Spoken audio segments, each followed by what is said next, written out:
رب اشرح لي صدري ويسر لي أمري واحلل عقدة من لساني يفقه قولي۔ تمام قسم کی حمد و ثنا، تعریف اور بڑائی اس کی وحدانیت اور اس کی توحید کا اقرار اور اس کی نعمتوں کا اظہار۔ درود و سلام ہو آقا نامدار، در یتیم، نبی کریم رؤوف الرحیم محمد الرسول اللہ صلی اللہ علیہ وسلم کی ذات پر، اور اللہ کی رحمتیں نازل ہوں صحابہ کرام پر، تابعین پر، ائمہ دین، فقہاء کرام، مجاہدین اسلام اور اولیاء اعظام پر۔ اللہ تعالیٰ نے قرآن مجید کے اندر سیر و سیاحت کے مختلف مقاصد بیان فرمائے کہ جب بھی ایک مسلمان سیر و سیاحت پہ نکلے اس کے پیش نظر کیا ہونا چاہیے۔ یہ بات یاد رکھیے کہ جو ہمارے ذاتی معاملات ہوتے ہیں تو ان میں اسلام اجازت دیتا ہے، اسلام منع نہیں کرتا، لیکن اس میں کوئی ایسی جزئی، کوئی ایسی بات شامل ہو جائے تو اس کی وجہ سے وہ کام ممنوع ہو سکتا ہے جو ہمارے ذاتی امور سے تعلق رکھتا ہے، جس کا عبادت سے تعلق نہیں ہے۔ مثلا ہم نے کیا پڑھنا ہے تو اسلام اجازت دیتا ہے آپ پڑھیں جو مرضی، لیکن اگر کوئی شریعت کے خلاف، شریعت کے متصادم علوم اگر پڑھے جائیں گے تو وہ ممنوع ہوں گے۔ بصورت دیگر کوئی بھی آپ تعلیم جو عصری ہو وہ حاصل کر سکتے ہیں۔ اسی طرح آپ نے کہیں جانا ہے تو اسلام آپ کو نہیں روکتا، لیکن اگر وہ سفر ناجائز ہے، کسی غلط ارادے سے ہے تو اسلام روکتا ہے۔ تو اس وجہ سے ہم اپنے ذاتی معاملات میں اسلام کے اس قدر پابند ہیں کہ ہمیں یہ پتہ چل جائے اگر اس میں کوئی ایسی جزئی جو حرام ہو، ناجائز ہو، وہ شامل نہیں ہے تو پھر وہ ہمارا سفر جائز ہوتا ہے۔ اور انسان کی فطرت کے اندر یہ بات شامل ہے کہ یہ چلتا پھرتا ہے، یہ سیر و سیاحت کرتا ہے، گھومتا پھرتا ہے، اور اس کی فطرت کے اندر یہ بات شامل ہے۔ اور عہد قدیم سے لوگ سفر کرتے، آتے جاتے، سیر و سیاحت یہ سب کچھ کرتے ہیں، اسلام نے اسے منع نہیں کیا۔ تو یہ چلنا پھرنا، یہ زمین کی سیر و سیاحت، اس کے مقاصد اللہ تعالیٰ نے بیان فرمایا کہ وہ ایک مومن کی نگاہ کے اندر کیا ہونے چاہیے۔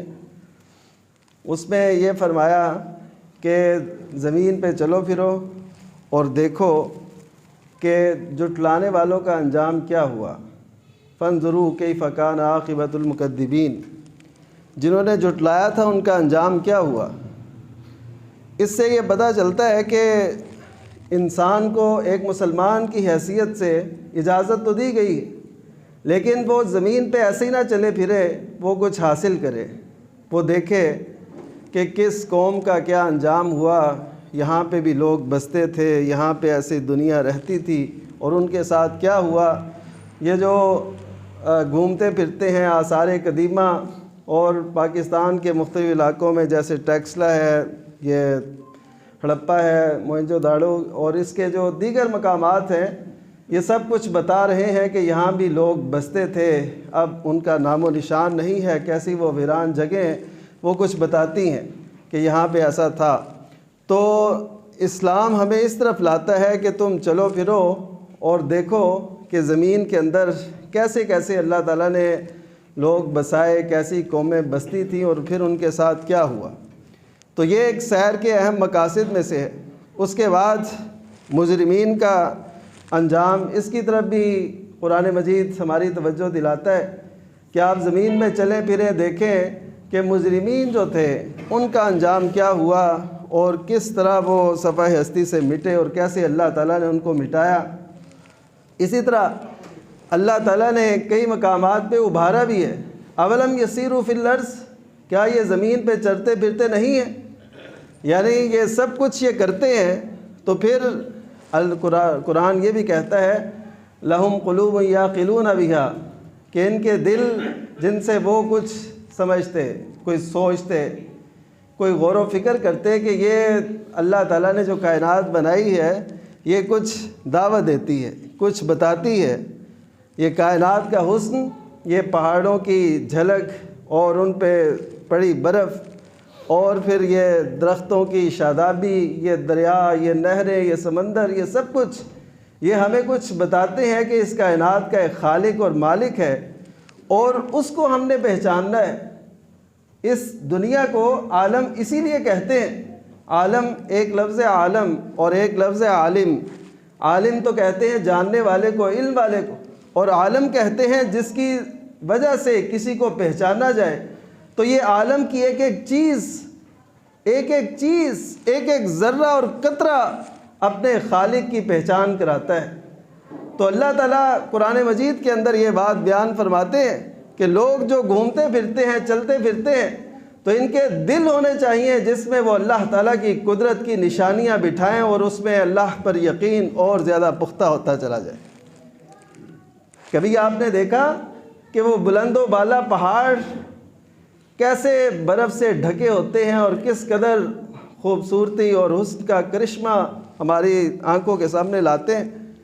تو یہ کون چلانے والی ذات ہے، کون یہ انجام دینے والی ذات ہے؟ وہ اللہ تعالیٰ کی ذات ہے جس نے یہ ساری زمین کو سجایا، اور ہمیں یہاں تک بھی فرمایا کہ وَإِلَى الْجِبَالِ كَيْفَ نُصِبَتْ، کیا یہ پہاڑوں کی طرف نہیں دیکھتے کیسے اللہ تعالیٰ نے ان کو زمین کے اندر نصب کیا ہے، یعنی ان کو گاڑا گیا ہے۔ سائنس بتاتی ہے کہ جس طرح پہاڑ اوپر ہے اسی طرح اس کو میخوں کے ذریعے زمین کے اندر بھی اسی طرح گاڑا گیا ہے، اور حقیقت ایسے ہی ہے۔ اللہ تعالیٰ نے بھی وَالْجِبَالَ أَوْتَادًا کہا کہ پہاڑوں کو ہم نے کیل بنایا ہے زمین کے، ایسے ٹھونسے ہوئے اندر اللہ تعالیٰ کے ایک حکم سے۔ تو یہ اللہ تعالیٰ کی قدرت کی کتنی بڑی کاریگری ہے۔ اور اس کے ساتھ ساتھ اللہ تعالیٰ نے ہمیں یہ بھی فرمایا کہ ان کے کان نہیں ہے کہ ان سے سنتے، یعنی اللہ تعالیٰ کی قدرت کی نشانیاں دل میں محفوظ کریں اور کانوں سے سنیں اور ان کو بھی اپنے دل کے اندر محفوظ کریں۔ اور ساتھ یہ بھی فرمایا کہ آنکھیں جو ہیں وہ اندھی نہیں ہوتی، حقیقت میں دل اندھا ہوتا ہے۔ دل جو سینوں کے اندر ہے یہ اندھا ہوتا ہے۔ اللہ تعالیٰ نے قرآن مجید میں اس آیت کے بعد یہ فرمایا، کیوں کہ جن لوگوں کے دل بیدار نہیں ہوتے، جن دلوں کے اندر اللہ کی محبت نہیں ہوتی، وہ ان نشانیوں سے گزر جاتے ہیں، وہ کچھ حاصل نہیں کرتے۔ ہمیں چاہیے کہ ہم ایک ایک پتے سے، ایک ایک قطرے سے، ایک ایک درخت سے، برف کے ایک ایک برف کے ایک ایک حصے سے ہم یہ کہیں کہ اللہ تعالیٰ کی قدرت کس قدر وسیع ہے، وہ جیسے چاہتا ہے زمین کا نظام چلاتا ہے، اور اس کی کتنی پیاری قدرت ہے، اور اس سے ہمیں ایک شوق پیدا ہوتا ہے کہ جنت وہ کس قدر پیاری ہوگی۔ اگر یہ ہمارے مقاصد ہوں جو قرآن نے بیان کیے، تو پھر ہم قدم قدم پہ اس کی شکر گزاری کریں، ہم اوپر چڑھتے ہوئے، پہاڑوں پہ چڑھتے ہوئے، بلندیوں پہ چڑھتے ہوئے اس کی شکر گزاری کے کلمات اپنی زبان پر لائیں۔ لیکن ہوتا کیا ہے، ہمارے رویوں کے اندر یہ بات شامل ہے کہ ہم ان سب اللہ تعالیٰ کی قدرت کی نشانیوں کو، اسلام کی تعلیمات کو، سیر کے شرعی مقاصد کو وہ ایک طرف رکھ کے ہم صرف اور صرف انجوائے کرنے جاتے ہیں، صرف اور صرف۔ حالانکہ اگر ہم جائیں اس مقصد کے پیش نظر کہ ہم نے اللہ تعالیٰ کی قدرت کی نشانیاں دیکھنی ہیں، تو پھر یقین کریں آپ واپس لوٹیں گے تو اللہ کی قدرت، اللہ کی محبت پہلے سے زیادہ اپنے دلوں کے اندر لے کے واپس لوٹیں گے۔ حقیقت کہ جتنی اللہ تعالیٰ کی قدرت کی نشانیاں انسان دیکھتا ہے، اسی قدر وہ اللہ تعالیٰ کی محبت کا اسیر بنتا جاتا ہے۔ وہ کہتا ہے کہ میرے خالق، اتنی اس کی قدرت ہے، اس نے ایسے زمین کو سجایا ہے، اس نے کیا کیا قدرت کے کرشمے اس زمین کے اندر اور اس کی سطح پر اور اس کی بلندیوں پر رکھے ہیں، اس کا ایمان اور زیادہ بڑھتا ہے، اور یہ ہمارے پیش نظر ضرور ہونا چاہیے۔ لیکن ہم صرف اور صرف ایسے مقاصد لے کے چلتے ہیں جن میں ہمارے لیے انوکھا پن ہو، کوئی ایڈوانچر ہو، ہم یہ سمجھتے ہیں کہ ہم کوئی ایسی پک بھیجیں سوشل میڈیا پہ کہ ہماری تعریف ہو، لوگ کہیں واہ بھائی واہ تم نے بڑا کارنامہ انجام دیا ہے، یہ زندگی کے مقاصد میں سے نہیں ہے۔ اور یہ ایڈوانچر کرتے ہوئے یہ انوکھے پن کا اظہار، یہ انفرادیت، یہ کئی لوگوں کی زندگیاں لے بیٹھی اور زندگی وہ ختم کر بیٹھے صرف ایک سیلفی لینے کی وجہ سے، صرف یہ بتانے کی وجہ سے کہ ہم سردیوں کے موسم میں دسمبر اور جنوری کے جو ہیں ایام، ان میں ہم برفانی علاقے میں گئے، تو یہ ایک لوگوں کا ایک شوق اور تصور ہے جس کی وجہ سے رش بڑھ جاتا ہے۔ اور پھر لوگ یہ بھی دیکھتے ہیں کہ ہم ایسے رش والے دنوں میں جائیں تاکہ زیادہ انجوائے ہو سکے۔ یہ ایک ایسی سوچ ہے جس کا یعنی شریعت کے ساتھ تعلق نہیں ہے۔ ہونا کیا چاہیے کہ اللہ کی قدرت کی نشانیاں دیکھنی ہیں تو پھر ہم رش سے بچیں، ہم بے حیائی اور فحاشی اور ان جیسے جتنے امور ہیں ان سے بچیں۔ وہاں پہ کیا صورتحال طاری تھی، لیکن آپ دیکھتے ہیں کئی لوگ اس وقت بھی ڈیک لگائے ہوئے ہیں اور ناچ گانے اور ایسی چیزیں اور اچھلنا کودنا یہ سب کچھ وہ کیا جا رہا ہے۔ اس کا مطلب یہ ہوا کہ اللہ تعالیٰ کی قدرت کی نشانیاں نہیں، ہم کچھ اور دیکھنے جاتے۔ ہمارے جو رگو پے میں چیز سمائی ہے، اور میں یہ بات عرض کرتا چلوں، جہاں بھی ہم سیر پہ گئے، جس بھی علاقے میں، وہ چاہے سمندر ہو، چاہے یہ پہاڑ ہوں، صحرا ہوں، جہاں بھی، وہاں ہمارے لاہور کے لوگ جو ہے نا وہ سب سے زیادہ ہوتے ہیں۔ یہ ٹھیک ہے زندہ دلی، یہ ہمیں اس پہ بات پہ عیب نہیں، لیکن وہاں پہ ان شرعی مقاصد کو اپنے پیش نظر رکھ کے چلنا یہ بہت اہم بات ہے۔ اور خصوصاً جب یہ بتا دیا جائے کہ کوئی ایسا خدشہ برف باری کی مقدار کا زیادہ ہونا اور ایسے طوفانی برف باری کا ہے خدشہ، تو اس میں اور زیادہ محتاط ہونا یہ لازمی ہے۔ قرآن مجید ہمیں اس چیز کی دعوت دیتا ہے کہ وَلَا تُلْقُوا بِأَيْدِيكُمْ إِلَى التَّهْلُكَةِ، کہ اپنے آپ کو ہلاکت کی طرف نہ لے جاؤ، ہلاکت میں نہ ڈالو۔ یعنی جہاں پہ یہ خدشات منڈلا رہے ہوں، بتایا جا رہا ہو کہ ایسے ہو سکتا ہے، ایسے ممکن ہے، تو پھر اس میں زیادہ محتاط ہونا یہ لازم بن جاتا ہے۔ اور اس کے ساتھ ساتھ ہمارے ہاں جو فحاشی کا ایک سیلاب ہے وہ ہمیں کسی جگہ پر بھی نہیں چھوڑتا۔ فحاشی ہمارے اندر بہت زیادہ سما چکی ہے، ہم ادھر بھی ایسے مقامات پہ جا کر بھی باز نہیں آتے، اور ہمارے نوجوان تو وہ ایسے ایسے کام اور ایسے امور انجام دیتے ہیں جس سے انسانیت کا سر شرم سے جھکتا ہے کہ اپنی بہن بیٹیوں کی عزت کی پامالی اور ان کے ساتھ ایسا رویے اور ایسی ان کے عزت اور آبرو پہ حملے، یہ یقیناً ہمارے لیے بہت شرم کا باعث ہے۔ تو ہمیں یہ کرنا چاہیے کہ کوئی بھی ایسا کام جس کا نتیجہ اچھا نہ ہو اس سے ہمیں اپنے آپ کو بچا لینا چاہیے، قرآن مجید کی تعلیم۔ اور جیسے کوئی شخص سگریٹ پیتا ہے، سگریٹ استعمال کرتا ہے، اب اس کا نتیجہ وہ کیا نکلتا ہے؟ ہلاکت خیزی۔ سگریٹ کی ڈبی کے اوپر خود لکھا ہوا ہے کہ یہ مضر صحت ہے، اس پر تصویر بھی یہ عدالت کے حکم سے لگی ہوئی ہے کہ یہ کینسر کا باعث بنتا ہے، اور اس پہ ایسی خوفناک تصویر بھی بنی ہے۔ وہ عدالت کی طرف سے پابند ہو گئے، لیکن یہ سارے کام پینے والے بھی، بیچنے والے بھی، بنانے والے بھی یہ کر رہے ہیں۔ تو یہ ہلاکت کی طرف اپنے آپ کو ڈالنا یہ قرآن مجید اس سے روکتا ہے۔ وہ چاہے آہستہ آہستہ ہلاکت میں ڈالے یا ایک دم ہلاکت میں اپنے آپ کو ڈال دے، کسی ایسا ایڈونچر کرے، کوئی ایسی بات کرے، کوئی ایسا انوکھا پن کا اظہار کرے جس سے ہلاکت کے خدشے ہوں، تو یہ پھر اللہ تعالیٰ کے حضور جواب دہ ہوگا۔ یہ زندگی جو ہے یہ اللہ تعالیٰ کی امانت ہے، اگر ہم اس کو اپنی مرضی سے چلائیں گے تو پھر اس کا جواب دینا پڑے گا اللہ تعالیٰ کے حضور۔ آپ جانتے ہیں کہ اس وقت تک ابن آدم یعنی تمام انسانوں کے قدم اللہ تعالیٰ کی عدالت سے آگے نہیں بڑھ سکیں گے جب تک 5 چیزوں کے جواب نہیں دے گا۔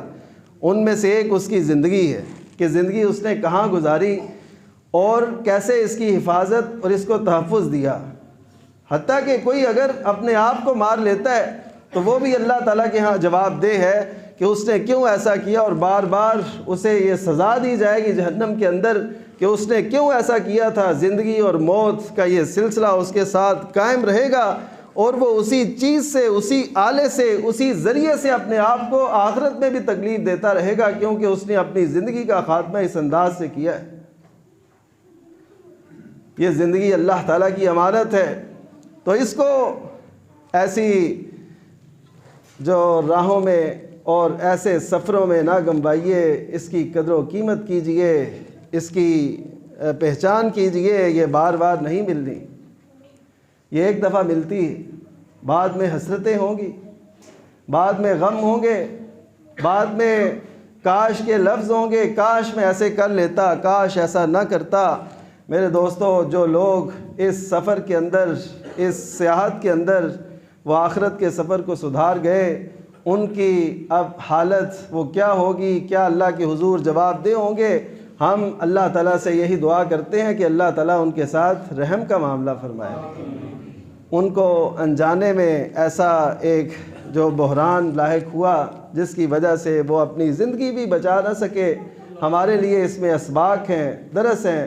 وہ معصوم بچے، وہ لوگ جو خوشیوں سے ایک جا رہے ہیں، تھوڑی تھوڑی دیر پہلے اپنی پکچریں بھیج رہے ہیں، اور اس کے بعد ان کے ساتھ ایک ایسا سانحہ رونما ہوتا ہے، تو اس میں جو ایک اہم بات ہے وہ یہ کہ لوگوں نے ٹریفک کے اصول کا خیال نہیں رکھا۔ یہ عینی شاہدین کا بیان ہے۔ کل ہی میں ایک ایسے شخص سے ملا، ہمارے کلیگ ہی ہیں، تو وہ 3 گاڑیوں میں وہ لوگ تھے، تو انہوں نے واضح طور پہ بتایا کہ یہ جو ٹریفک جام ہوا وہاں پہ وہ ہوا، کئی لوگ 8-10 گاڑیاں تھیں وہ رونگ آئیں اور سب نے کھڑی ہو گئیں۔ یہ کہتے ہیں کہ ہم نے ان کی منت سماجت کی، وہ لڑنے پہ آ گئے۔ پھر کہتے ہیں کہ ہم 20-25 لوگ مل کے وہ گئے کہ یہ سائڈ پہ کریں تاکہ یہ ٹریفک رواں دباں ہو، اور آپ جانتے ہیں اگر ٹریفک نہ رکی ہوتی تو ایسا سانحہ پیش نہ آتا۔ تو اس سے یہ واضح ہوتا ہے کہ ہماری جو یہ ٹریفک کے نظام کی مخالفت ہے، اس سے بہت بڑے نقصان ہوتے ہیں۔ اور یہ بات یاد رکھیں، جو شخص کسی کا سبب بنتا ہے اللہ تعالیٰ کے ہاں وہ مجرم ہوتا ہے۔ مثلاً کوئی رانگ سائڈ سے آتا ہے، وہ اگر کسی نقصان کا باعث بنتا ہے، کوئی بڑا حادثہ سانحہ ہو جاتا ہے، تو وہ اگر نکل بھی جائے، کوئی سانحہ ہوتا ہے، تو اللہ تعالیٰ کے ہاں یہ شخص مجرم ہے کہ اس نے غلط کیا ہے۔ وہ بے شک نکل جائے، دنیا کی عدالت سے پاک ہو جائے، وہ آخر وہ پکڑا ہی جاتا ہے۔ بعض اوقات دنیا میں بھی اللہ تعالیٰ سزا دے دیتا ہے۔ پچھلے سالوں کے اندر ادھر ہی شاد باغ کے علاقے کا ایک شخص وہ ٹرک کے نیچے آ گیا، یہ رنگ روڈ پہ، تو اس کا بھائی وہ بڑا پریشان تھا، وہ گمسم تھا۔ اس سے پوچھا گیا واقعہ کیا ہے، تم ایسے گمسم کس وجہ سے ہو؟ وہ کہتا ہے کہ وجہ یہ بنی کہ کچھ سال پہلے یہ جہلم کے قریب کار چلاتے ہوئے تیزی سے یہ گزرا اور اس نے ایک موٹر سائیکل والے کو نیچے دے دیا۔ ہو جاتا ہے، یعنی یہ بعید نہیں، لیکن ہوا کیا کہ وہ تو نیچے آ گیا۔ اب یہ عدالت کے تھرو یہ اپنے آپ کو پاک صاف ثابت کر کے تو اس نے دیت وہ بچا لی، یعنی دیت دینی ہوتی ہے نا، اگر یہ خطاً، اسے کہتے ہیں قتل خطا، کہ اگر خطاً کسی سے کوئی قتل ہو جائے تو اس میں قصاص نہیں ہوتا، وہ دیت ہوتی ہے۔ تو دیت سے بچنے کے لیے اس نے عدالت میں ہزاروں روپے اس کو دیے اس کو دیے، خرچ کر لیے۔ تو اس وقت اس کی وہ بوڑھی ماں جو زندہ تھی اس وقت، تو اس کے وہ لمحات، اس کا وہ عدالت میں آنا، وہ سب کچھ وہ میرے سامنے، اور آج اس کے نتیجے میں میرے اس بھائی کا اس دنیا سے چلے جانا اسی انداز سے جیسے اس نے نیچے دیا تھا، اسی انداز سے دیکھیے اس کا انجام بھی ویسا ہی ہوا۔ تو آج مجھے وہ حسرت اور وہ افسوس لیے بیٹھا ہے کہ میں کیا کروں، کیا کر سکتا ہوں۔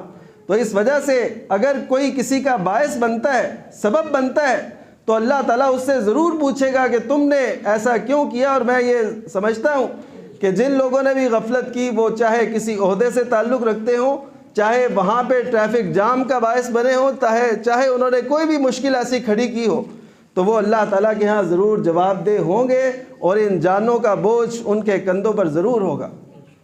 نبی کریم صلی اللہ علیہ وسلم نے اس دور کے اندر جب نہ ٹریفک کے اتنے مسائل تھے، نہ کوئی ایسے حادثوں کا خطرہ تھا، اس دور کے اندر راستوں کو کشادہ کرنے کی، راستوں سے تکلیف دہ چیزوں کو ہٹانے کی ایسی تعلیمات دیں. مجھے لگتا ہے اور حقیقت بھی ایسے ہی ہے کہ نبی کریم صلی اللہ علیہ وسلم کو آخرت تک کے لیے یعنی قیامت تک کے لیے پیغمبر بنا کے بھیجا تھا، اور ایسے حالات آنے تھے مسلمانوں کو پہلے سے ہی یہ تعلیمات دے دی گئی. ہمارے ہاں تو یہ ٹریفک کے نظام اور تعلیمات تو اب آئی ہیں، لیکن کائنات کے امام محمد الرسول اللہ صلی اللہ علیہ وسلم نے 1400 سال پہلے سے یہ ہمیں ہدایات جاری کر دی تھی. تو آج وہ محمد کریم صلی اللہ علیہ وسلم کا نام لینے والے، چہروں پر داڑیاں سجانے والے، سنت پہ عمل کرنے والے، وہ ان نظاموں کو جو انسانیت کی فلاح اور بہبود کے لیے ہیں ان کو کیوں ٹھکرا دیتے ہیں، ان کی پاسداری کیوں نہیں کرتے؟ اس سے ہمارے نظام کے اندر خلل ہے. تو ٹریفک کے نظام کے متعلق آپ کو یاد ہوگا میں نے بہرحال سال پہلے ایک جمعہ میں پڑھایا تھا، تو انشاءاللہ پھر بھی میں پڑھاؤں گا. یہ ہمارے ہاں ایک معاشرے کے اندر ابتری ہے. ہم جتنا مرضی نظام کو بہتر کر لیں، جتنے مرضی پل اور جتنے مرضی انڈر پاس جو کچھ بنا لیں، جب تک ہمارے اندر یہ شعور بیدار نہیں ہوگا اس وقت تک یہ نظام بہتر نہیں ہو سکتا. اس کی بہتری کے لیے ہمیں اپنے آپ کو اچھے ایک شہری اور اچھے ایک مسلمان کی حیثیت سے معاشرے کے سامنے پیش کرنا ہے. جہاں بھی جائیں عزت و آبرو کے ساتھ جائیں اور عزت سے رہیں. تو اسی طرح ہم جو لوگ سبب بنتے ہیں، مثلا ایک میں مثال دیتا ہوں، نبی کریم صلی اللہ علیہ وسلم نے بیان فرمایا کہ اتقوا اللعینین، کہ 2 لعنت کا سبب بننے والی چیزوں سے اپنے آپ کو بچا لو. شریعت ہم سے یہ کہتی ہے کہ کسی پہ لعنت نہیں کرنی، کہ مومن لعان نہیں ہوتا، تعان نہیں ہوتا، یعنی لعنت نہیں کرتا، تانا زنی نہیں کرتا. اور نبی کریم صلی اللہ علیہ وسلم نے ایک حدیث میں فرمایا کہ تم نے لعنت کا باعث بننے والی 2 چیزوں سے بچنا ہے. وہ کیا؟ کہ ایک تو سائے والی جگہوں پہ قضائے حاجت نہیں کرنی. اس دور کے اندر آپ کو پتہ ہے کہ صورتحال ایسی نہیں تھی کہ واش روم ہو اور ایسے وہ، تو کھلے میدان میں لوگ قضائے حاجت کرتے تھے. تو نبی کریم صلی اللہ علیہ وسلم نے سائے والی جگہوں سے روک دیا. کیوں؟ لوگوں نے بیٹھنا ہوتا تھا، تو اگر وہاں پہ ایسی کوئی گندگی ہو تو لوگ کیسے بیٹھ سکیں؟ تو نبی کریم صلی اللہ علیہ وسلم نے لوگوں کے اندر یہ شعور دیا. اس دور کے اندر جب کھلی فضا ہے، جب کوئی نقصان نہیں ہے کسی کا، لیکن آپ صلی اللہ علیہ وسلم ایسے تعلیم دیتے تھے تاکہ کسی کی وجہ سے کسی کو تکلیف نہ ہو. کوئی آ کے یہ نہ کہے کہ یہ کیسا شخص ہے جس نے یہ غلط پارکنگ کی ہے، یہ کیسا شخص ہے جس نے یہ گن ڈالا ہے، یہ کیسا شخص ہے جس نے ایسا کیا. ہماری عزت اور ہمارے وقار کا خیال جتنا محمد کریم صلی اللہ علیہ وسلم کا اتنا خود ہمیں بھی نہیں. تو آئیے ہم اپنی جو انگلی ہے وہ نبی کریم صلی اللہ علیہ وسلم کے ہاتھ میں پکڑاتے ہیں.